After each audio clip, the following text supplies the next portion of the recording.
final invitations to Spring Fling were handed out tonight in the state of Tennessee. Tonight's bids going out in soccer with 3 area teams looking to earn a trip to Murfreesboro. It has been a historic game here at BMS. 156,990 people were out here at the Bristol Motor Speedway. And the Bucks came back from a 20-point deficit but could not close the deal and fall to Sanford. Sid Sure is playing basketball all the way into March. Making the transition from hoops to softball can be difficult, especially when it comes to one aspect of the game. We're racing the short track U.S. Nationals well into the night. This was supposed to be a day race. Pioneers and UVA Wise are just about 10 minutes from kickoff of their football season. This is actually the first time in the 25-year history of the track's partnership with Food City that the races had to be moved to Monday. Kind of feels like turn back the clock here in Johnson City tonight. For the first time in 2 years, we were playing basketball in the mini dome. The Knoxville Holstons leading off.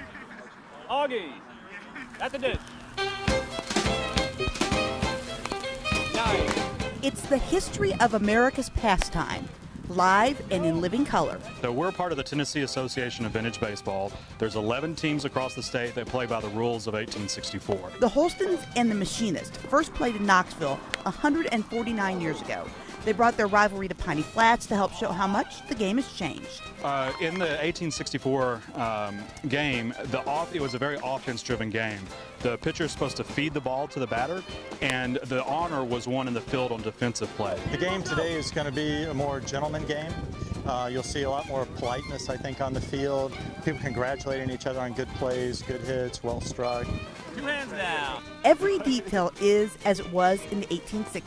In the vintage bat, the only rule in the rule book for 1864 is that the bat couldn't exceed 2¼ inches in diameter.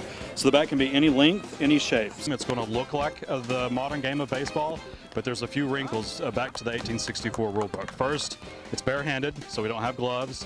And the second big rule is that we can catch the ball on the bound for an out. Bringing to life the evolution of the sport. So we hope they really get a sense that they're back in 1864 and seeing the national pastime in its infancy and how it was meant to be played. And showing just how far the game of baseball has come.